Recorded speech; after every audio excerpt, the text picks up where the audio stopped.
Well, friends, today we are talking about the secret lives of Mormon wives, and I'm really excited to get into it with you guys. I just wanted to quickly say that since we're talking about the context of the show, this is probably not a good episode to listen to with little children in the background. But welcome to Blonde Apologist.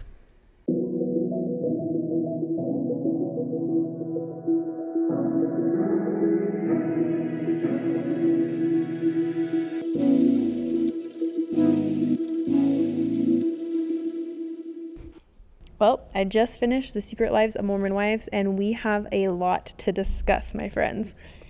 And if you didn't watch the show, don't worry. I'm going to make it so that you can follow along just fine. I'll give some good recaps, some summaries, and the specific scenes that I want to discuss, I'll be sharing quotes from.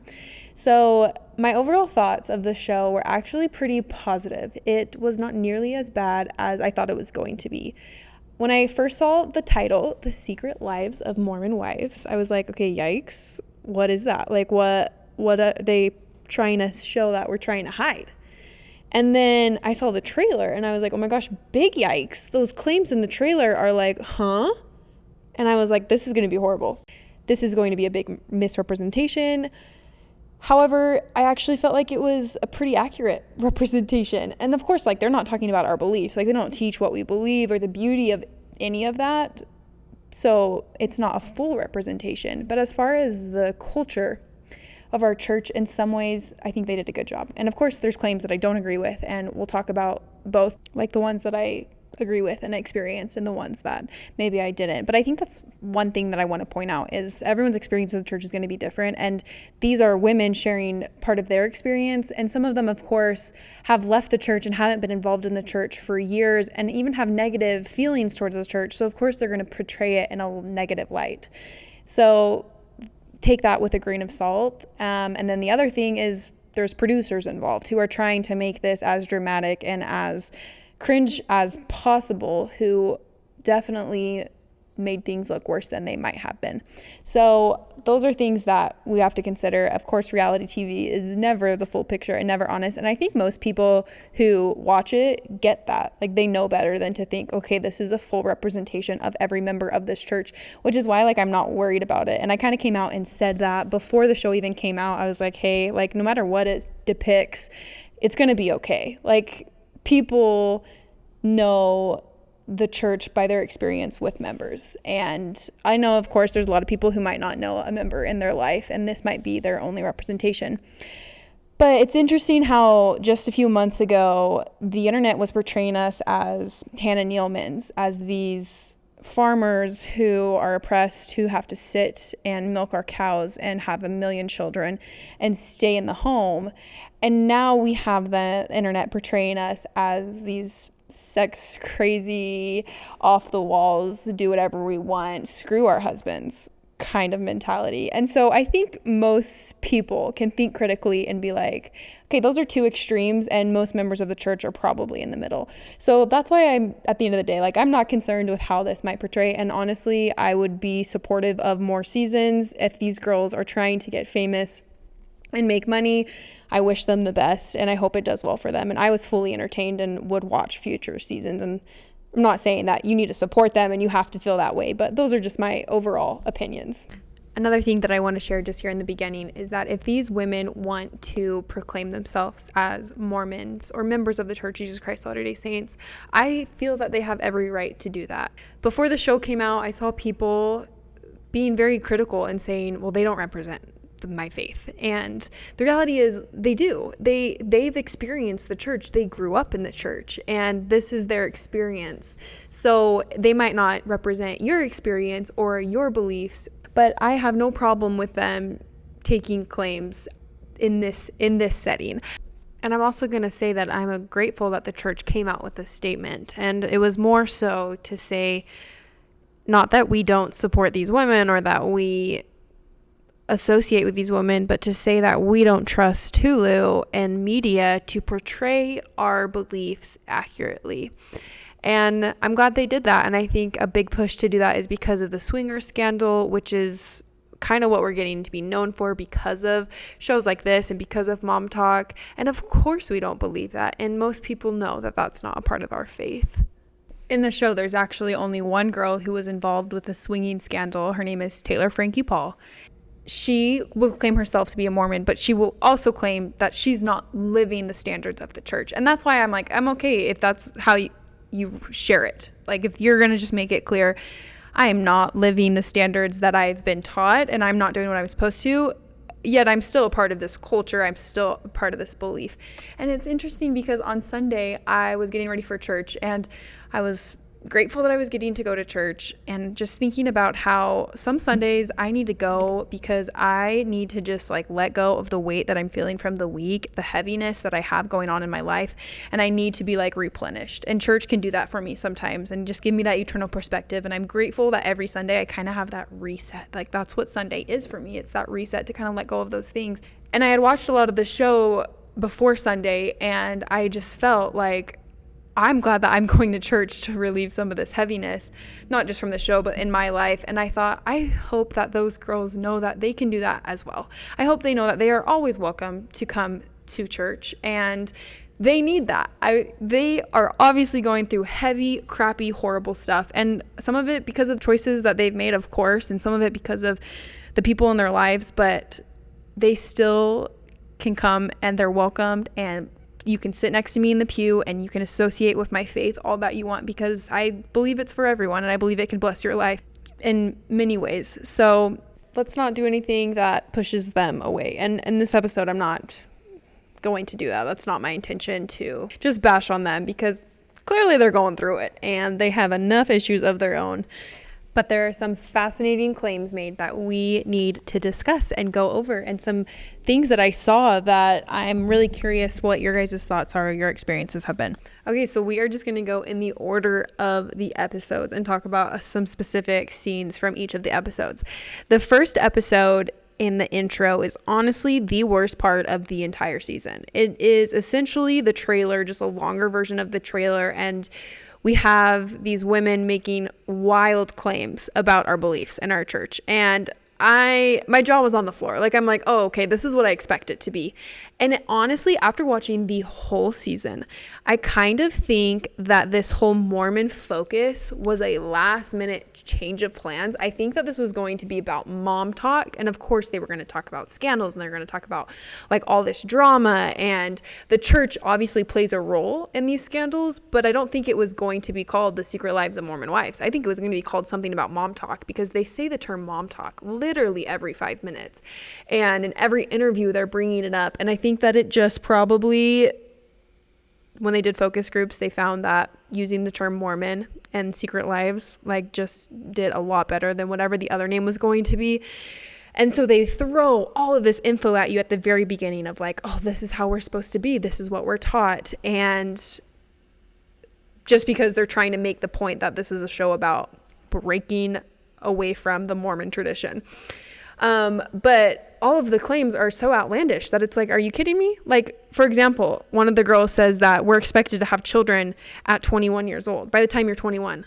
What? Excuse me, who said that to you? No one said that to you. I guarantee no one said that to you. And then you have Taylor coming in and saying that she was raised to be housewives, and all Mormon girls are meant to serve every need that our husbands have. And again, I would ask, who said that to you? Seriously, that's like disgusting.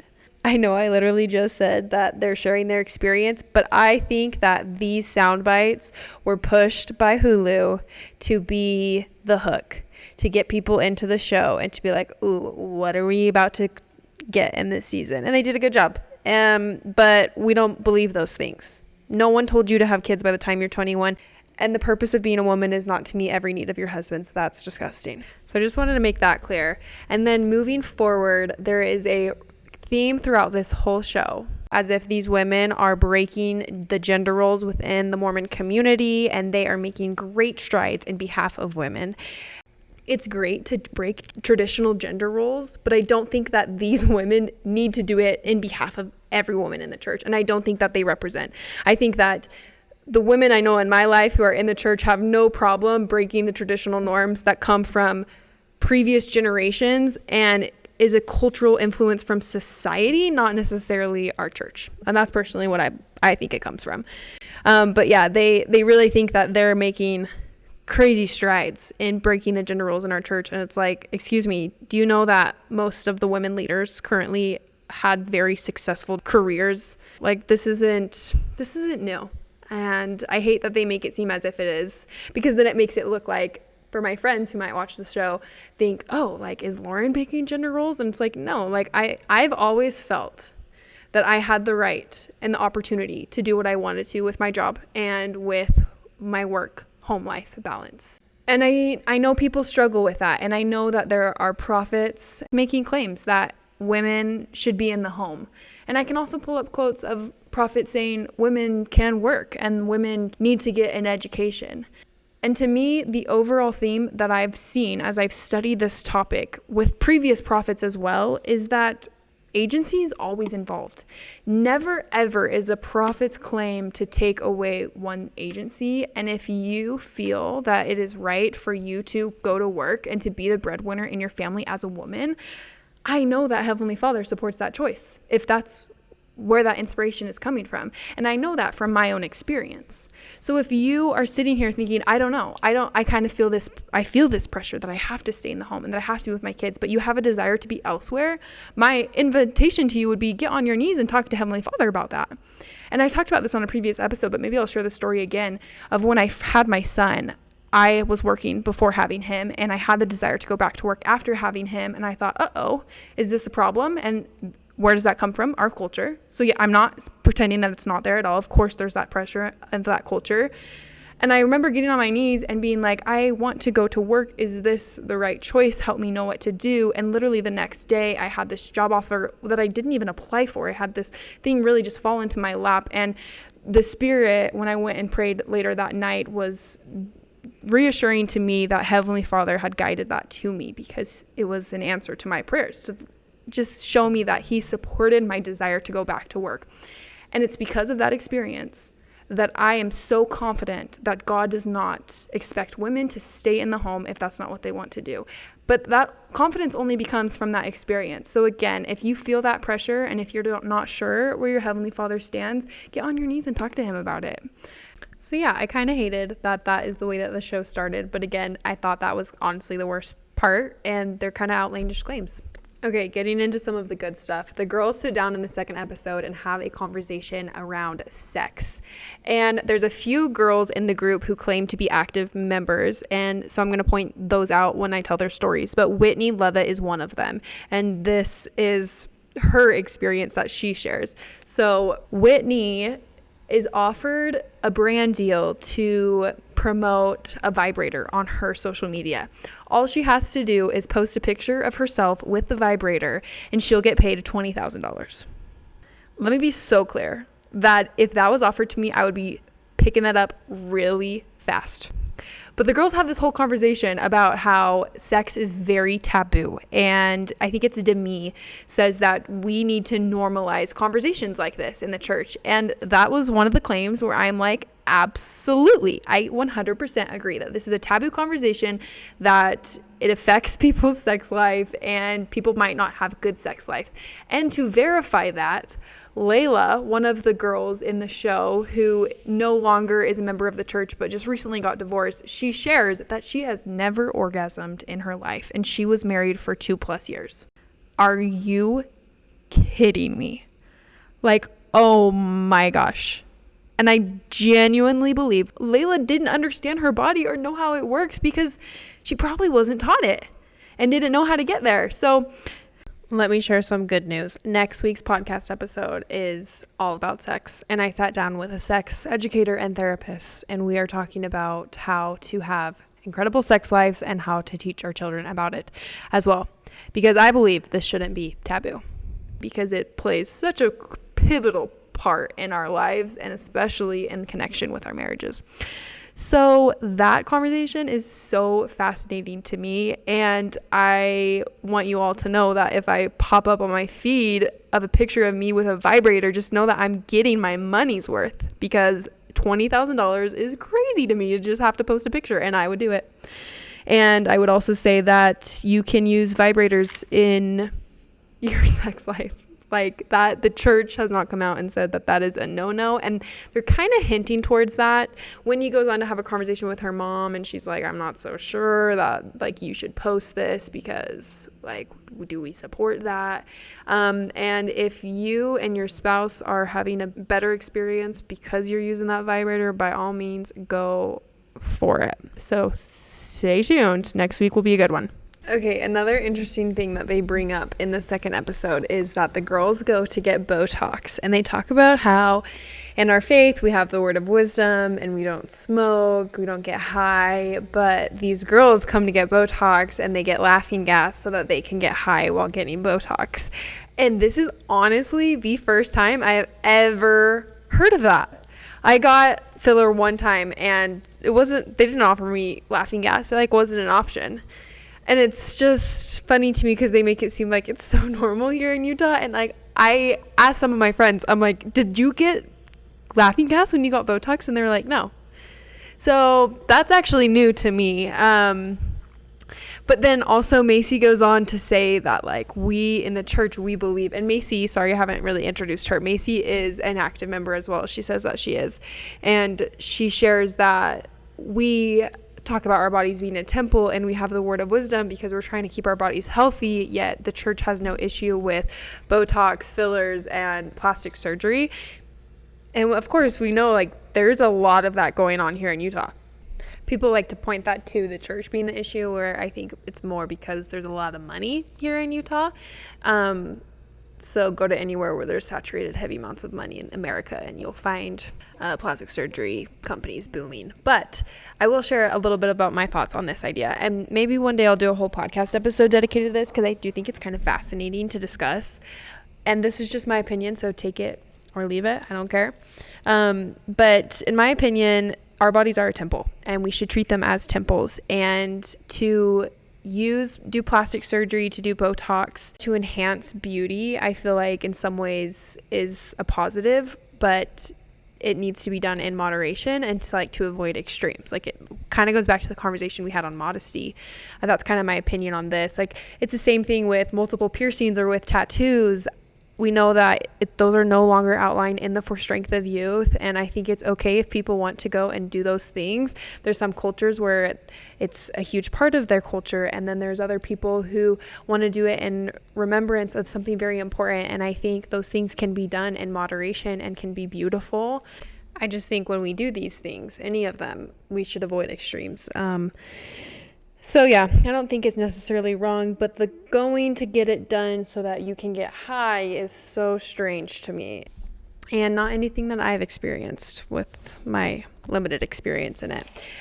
Okay, going on to the third episode, Jen Affleck, who claims to be an active member, has a baby blessing for her son.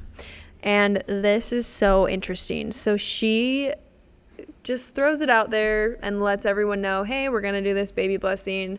Doesn't really give a ton of details, but she says it to the whole group. And then as it's approaching and getting closer to the baby blessing, a few of the girls realize that they have not had an official invitation while other girls have. And they start to create these groups called the Saints and the Sinners. And they feel that the girls who didn't get an official invite to come to the baby blessing are those who are no longer active members of the church. And they feel totally hurt by that. And of course, I would too. And they call Jen and they're like, hey, what's going on? Like, what's happened? And Jen says, well, my husband, Zach, it's a family event, so we don't want everyone to be there. And Zach feels like he doesn't really know you guys. And that's what she blames it on.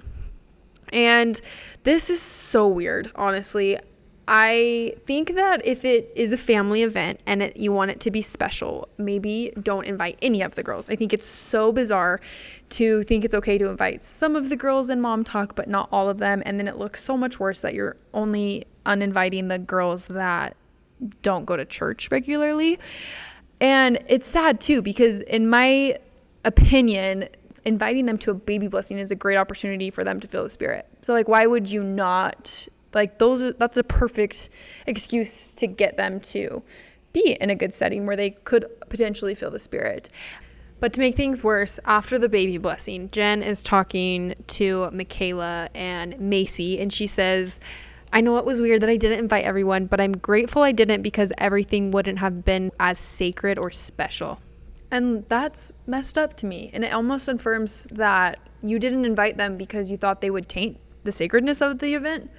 I don't know. That's kind of what it sounds like to me. And I think that's totally sad. And I do think that Zach is part of the reason why she might have that perception. And we're going to talk about Zach later because he is a serious issue. But yeah, that was a weird moment to me. So in the next episode, it opens with them talking about Utah's love for soda. And this is one of those moments where I felt like production did a good job showing our culture. They talk about how in our faith, we don't drink alcohol, we don't do drugs, and so soda is our vice, and there is a soda shop on every corner. And this might be more specific for Utah, but it definitely felt like they portrayed it the right way to me. Also throughout the show, anytime the girls are at dinner, rather than like drinking alcohol or having wine, they're always just like, they always have soda, and they're constantly showing soda bars throughout the show. So that was funny and pretty accurate in my opinion. And I liked it because that's different than the Real Housewives of Salt Lake City. If you watch that show, there are members of our faith on that show, Lisa Barlow being one of them, who I love that show. Lisa Barlow is a member and owns a vodka company, so she does drink alcohol, and she often is drinking alcohol at these events, and alcohol is a huge part of that show's personality, I would say. And so I'm kind of appreciated that this one, it was more about the soda, because that felt like a more accurate depiction. Okay, going on to episode 4. This is when the real drama starts to happen. The girls go on a trip to Park City. I think it's a great idea to play like this truth box game, which no doubt I'm sure producers planted that, where they can ask any question and you have to be totally honest. And of course, drama breaks out. People are being mean. This is when Whitney starts to play the victim card. And I know that Whitney is the villain of the season. And it wasn't until towards the end when I really realized, like, oh, you are the villain. At this point, I'm like, oh, you're just being the victim, and that's annoying and that's frustrating. But yeah, things get worse in the future. But there's not really much, I feel like, from our LDS perspective to talk about with that drama. So moving on to the 5th episode, Taylor and Dakota, Taylor's boyfriend, go to spend time with Jen and her husband to help Dakota prepare for the baby. So let me share a little bit of their story. Taylor is dating Dakota, and they are pregnant. They are not married. There is a lot of pressure from Taylor's parents and also Dakota that they need to get married. And Taylor talks a lot like, this pressure is coming from the church. I know, like, I need to get married and it's the proper thing to do because I got pregnant, but I just don't feel ready. And I'm curious what your guys' thoughts on that are, because for me, I don't know if this is a hot take, but I do not think that it's appropriate to get married because you got pregnant. Like, I don't want my children to have a shotgun wedding if they happen to get pregnant before they were married. I think that it's wiser to figure out if this is right. And if you can work through some things, there's obvious a lot of issues that Dakota and Taylor have. And I think she has a lot of reasons to be apprehensive about getting into a marriage. She doesn't want to go through a divorce again. And I believe that every child should have a loving home with parents, and that's the ideal. But in this circumstance, when situations like this do happen, I personally think it's better to wait until you feel like you're ready than to rush into a marriage. And one of the girls in the show, Layla, who we were talking about earlier, she got married because she got pregnant, and it was a shotgun wedding for them. And we know her story that she got divorced, and that's something that I have seen multiple times in the church. And so I don't know where that pressure comes from in the church, but in my house, I don't think I would have that opinion. And I am kind of proud of Taylor for like not going forward with it, because they obviously need to figure some stuff out, and things are bad. And we watched them multiple times have really crazy fights, and they're constantly crying. It seems like every time the camera guy's out, they're having a fight, and that's so sad. So I think Taylor's making the right choice right now. And it kind of feels like to me that Taylor doesn't even really want to be with Dakota and is looking for a reason to not be with Dakota. And she always is saying, like, if I find out that he did lie about this one thing, like, I would leave so fast. Like, it really feels like she's looking for an out, which is sad, because I know she's had their baby and they are together right now. So I hope that they can figure themselves out and figure out what they want for their future, because that was a whole bunch of drama, and I like both of them for different reasons, but I don't know if they're great together. So then the girls, moving forward, the girls go on a trip to Las Vegas, and boy, buckle up, because this is when things get so psycho.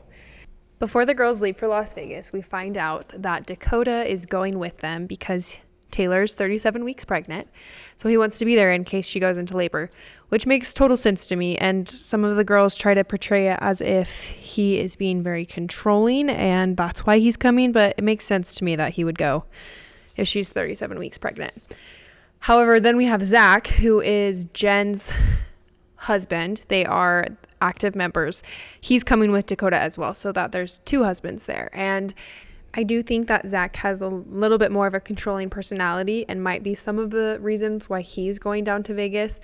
And we see this come out before they even leave. They're packing for Vegas, and Jen brings up that they might be going to a Magic Mike show, and it's just for jokes. It's just to be funny, whatever. It's lighthearted. And his response is, I mean, it would be really hard to be divorced and have two kids. So pretty much just like saying to her, like, I would divorce you if you went to something like that, which is pretty bizarre to me. Like, it's weird. I don't know if the producers just cut out the conversation of them talking about if she wanted to go or not, but I would think that it would be a decision that they would make together. Like, I think if they want to choose as a couple that going to stripper, or I don't exactly know like what they call this kind of entertainment, but going to shows like that, if they want to make the choice, like, we don't do that in our marriage, they have every right to do that, and might be what they want to do. But the way that they make it look in the show is as if Zach is the only one that feels that way, and so she's making all of her choices because of Zach, not because she wants to make those choices. And we see this again when they get down to Vegas. Jesse tells the girls, I have this great surprise. I'm not going to tell you what we're doing, but everyone needs to be ready in an hour, and we're leaving. And Jen says, she looks at Jesse and she asks, will my husband approve? I just think that's such a weird way to say it. Why did you ask it like that? Like, as if you really need your husband's approval, as if he's making the choices in your marriage and you have no say. Like, it's pretty telling that she asked it like that. And I think that's sad. And of course, the women portray it as like, oh, this is just like the traditional Mormon marriage where like the husband is a ruler and he gets to say what's going on in the house and she doesn't have her voice. So hopefully Jen will find her voice. And it's weird and it sucks. And even let's say that producers took out their conversation, like, why did Jen say it like that? Like, Jen, you should have just said like, hey, like, I hope we're doing something that's fun that I want to go to, because you guys know that I've decided that in respect to my marriage, I'm not going to go to a stripper show. Like, say it like that. Why is it as if your husband is controlling you? Like, that's weird. And I hope that's not the case, but it could very well be. The other alternative that it could be is that Jen doesn't know how to stand her ground and needs a scapegoat to blame her decisions on, as if like she can't say to her friends, I don't want to do this. She'd rather say, well, Zach doesn't want me to do that. Or like, because that's what we saw also with the baby blessing. Instead of telling her friends like, I don't want you to be there, she's like, oh, well, Zach doesn't really know you guys. So it could be one of those things. It could be that Jen doesn't know how to stand up to her friends and likes to use Zach as an excuse. You know, like I see my husband do that sometimes where we'll get invited to something and he'll be like, oh, let me ask Lauren, when I know he doesn't want to go. So now he's going to make me look like the bad person. Like, that's funny. Then we've put that on each other before. But in this setting, it's definitely makes Zach look horrible. But it also could be that Jen and Zach, like, that's their dynamic and he does control. And it gets kind of crazy because, spoiler, the girls go to a Chippendales show, which is essentially just watching male strippers, and they show up and it's literally the most awkward scene. It looks like nobody's having a good time because they're meeting the performers and they're like putting oil, and all of these women are married except for Layla. Like, let's just like point that out. Like, it feels so weird at this point. Like, they're talking to the boys and they're putting oil, and Jen is panicked, and Taylor's also pretty stressed. Like, she's like, oh, Dakota's not gonna like that I'm going to this. So everyone's feeling a little uncomfortable, and like, obviously they're in a situation they don't want to be in. And I kind of hate Jessie for putting Jen and Taylor in that situation, because she admits that she knew that the husbands wouldn't like it, yet she put her friends in that position because she's trying to like stick it to the husbands. It's like, that's not an appropriate way to help your friends, even if you do not like the dynamic between them as spouses. Like, that's not an appropriate way to support your friend if that's what they're going through. So they're at the show. It's a disaster. Jen is freaked out. Taylor's kind of stressed. And then news gets to Zach that they are at a Chippendale show. It hasn't even started. Nothing has happened. Jen's literally just showed up, and she gets this call from her husband. And we hear from Jen that he is disgusted by her, and he is threatening divorce, and he can't be married to someone who would do something like that, and shouldn't she know better? And it's so sad to me that he thinks it's okay to talk to her that way. And I don't care what she did. I don't care if she went and watched the entire stripper show. Like, he obviously does not have any trust in her or confidence in her, and he like goes for her character so quickly for just showing up.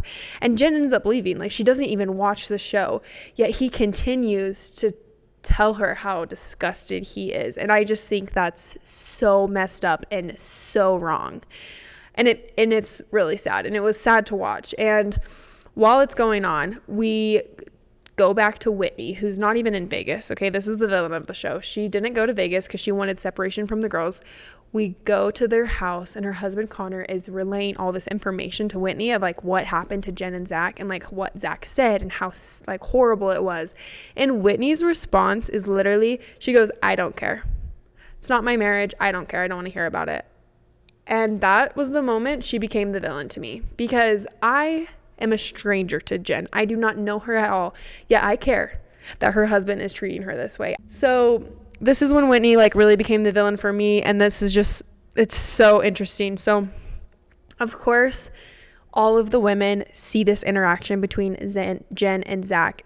Jen is like up all night texting him. She finally goes and sees him around 2 a.m, and she lets Demi like read all of their messages. And then so the next day when the girls see Jen, they're all like, your husband is the worst. You need to leave him. Narcissists don't change. And they're really pushing her to leave her husband, which is pretty crazy to me. Like, I don't think I would ever be that encouraging, as if I'm making the decision for my friend. And I will, of course, acknowledge that Zach did horrible things, and it wasn't in an appropriate way to respond to anything, but especially for her walking into a Chippendales performance and then walking out. But I would also say that people can't change, and Jessie and Demi are like, people can't change, like he's always going to be like this. And the reality that's not true, and that's not what we believe. People always have the ability to change their life and to make changes in their choices and their behavior to be a different person.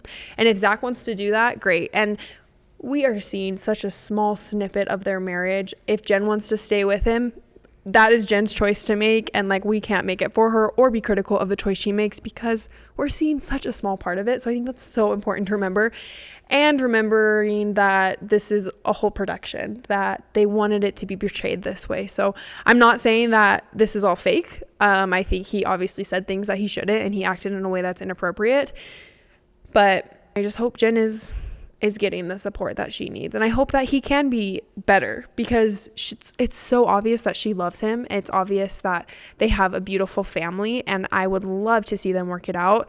But that's only going to come if he's willing to make changes, and if they come together through this experience, which she's gone on social media and said, like, this was a refining experience for our relationship, and it was really necessary. She even says she's grateful for it. And so it's kind of interesting. I don't know. I've heard lots of rumors being here in Utah. I've heard that they're trying to get out of their contract. I don't know if that's true. Before the season ends, we hear from Jen that she doesn't want to be a part of Mom Talk at all, and she blames it on Zach again. She's putting the blame on Zach, and I don't know if it's true. I don't know if she has no voice in her marriage or if she is looking for a scapegoat and uses her husband to do it. But it will be interesting to see if they're on the next season and if they continue and what that looks like for them. But there are a couple comments that are made during this whole series that I want to talk about. The first one is made by Jessie, where she says this behavior is very typical LDS husband. They expect perfection from their wives. And she's trying to point out this double standard because Zach is gambling at the time that he's so mad at Jen for going to the stripper show. And she might be right in making that claim towards Zach, but I would argue that's not typical, nor is that taught anywhere in our church. If anything, it's a horrible misunderstanding of a very, very clear doctrine. I don't know if it gets more clear than the understanding that male and female wives and husbands are supposed to work as equal partners. I can find dozens and dozens of quotes by prophets from every generation in this last dispensation talking about how we are supposed to be equally yoked. Again, I'm not going to just point my finger at Zach and be like, oh, you're the problem. You're not living it the way that you're supposed to, because I don't know what's going on. But from what I saw in this show, from those clips, I would say yeah, he treated her as if he's better than her and that he's superior to her.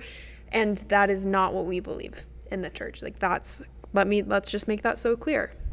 The other criticism that we see comes from Demi, and she talks about how it's so common in the church for Mormon girls to get married super young and to not know who they're marrying or to not have their brain fully developed, and then those marriages end in divorce. And I just want to give a bit of a defense for those who did get married young, because in my opinion, it's not about the age you get married or the amount of time you date that is going to determine the success of your marriage. It's about who you are.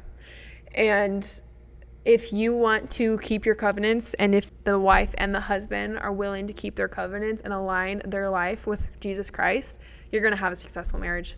That's it. That's the key to a successful marriage, is trying to be like Jesus Christ and treating each other that way. And it doesn't matter if you got married when you were 19. It doesn't matter if you got married when you were 42. You can have a successful marriage by adapting the character of Christ and having it be a part of your relationship. And that's not to say that people who do not believe in Jesus Christ or are not members of our church can't have successful marriages.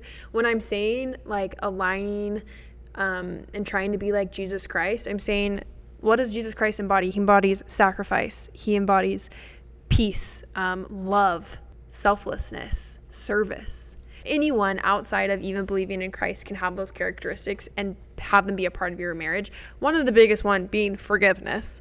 And I think that's the key to success. And so, no, doesn't matter if you got married when you were young. I got married when I was 23, so that's pretty young. Not as young as some of these girls, but it's interesting to talk about for sure. Okay, the last thing that I want to discuss while we're talking about the show is some of the comments that I got on my video when I posted about the show. So a few weeks before the show was actually out, I posted a video sharing how as members, I think we need to just be careful not to be super judgmental of these women and come across as a judgmental church where we put ourselves above other people because of the actions that they make. And I said, so let's all chill and not make judgmental comments and saying that they misrepresent me because they're sharing their experience. Well, got lots of criticism and lots of support. So let's share some of the thoughts that people shared. This person said, I'm sorry, but I'm going to defend my faith against something that is so obviously going to be distracting from the sisters of our church. No chill will occur. So I think it's totally fine to defend your faith. That's literally what I did in this episode. They said something and I said, hey, you know what? This is not what I believe. This is not what we teach. I'm going to defend it. I think there's a way to defend without being judgmental. There's a way to offend without saying, oh, I think I'm better than them. Because of course I don't think I'm better than them. I think these women are making their own life choices and doing what they want to in the best way. And I know that my Heavenly Father loves them just as much as He loves me. So I think I'm not telling people don't defend the church. That's literally my whole platform in some ways. But I think we just need to be better at not pointing fingers and saying, oh, I'm better than them. I'm in the world, but they're of the world. I think that gets really, really tricky. Another person said, who would waste their time and actually watch this show? Well, me. I love pop culture and I like seeing what's happening with Mom Talk. It was fun and I enjoyed it. So, does that make me a bad member? I don't think so. I do like this comment. She said, it's an unpopular opinion here, but I love Lisa Barlow on The Real Housewives of Salt Lake City. She doesn't pretend that she's following all the rules and attends the temple. She's open with what she does, but she says she believes in the church. See, she's exercising her agency to choose not to follow certain rules, which is something we see all the time. They say that church is for the sinners, not for the perfect people. And that's true. It's not that I'm going to encourage someone to be like, oh yeah, go live your life. You can sin and do whatever you want.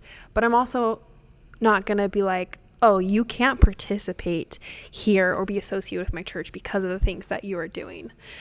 So yeah, I think for people who are just real and honest, they can say, hey, I struggle with these commandments. I struggle with this obedience, which we all struggle with our own commandments, our own obedience. None of us are perfect. I think there's way more honesty in that than pretending to be perfect and pointing fingers as if you're better than other people. I don't know. I kind of keep saying that, but that's what I just worry I see sometimes on social media from members. For example, this person commented, she said, it's very sad to me that people are saying they aren't real Mormons. I have known many amazing LDS families and friends who have gone down these kinds of challenging paths, and going to church is what pulled them out. So yeah, that's why at the beginning I said I feel like they can take claim to our church and associate with it because they are members, some of them. And I do appreciate the women were pretty clear if they have left the church and they don't go to church anymore. But then they proceeded to let those women who have left the church make some outlandish claims about the church. But I think people are smart enough to critically see that. So I don't think we need to worry so much. We don't need to take it so seriously. This is entertainment, and this is missionary opportunities for us, because at the end of the day, people are going to learn about the gospel through my life by watching me, the people who know me, and the people who know you by the way that you live your life. So this is an opportunity for us to share more about our beliefs and to maybe be more public if you're living outside of Utah that you are a member of the Church of Jesus Christ Latter-day Saints, because some of your friends might not know, and it's good for us to be an example. So this isn't the only representation that people see. Well, you guys, that's all I have for today's discussion on the show. The Real Housewives of Salt Lake City comes out this week, and if we need to do a recap on that, or if you want me to, let me know. We could do that one in the future as well if you enjoyed this episode. Talk to you later. Bye.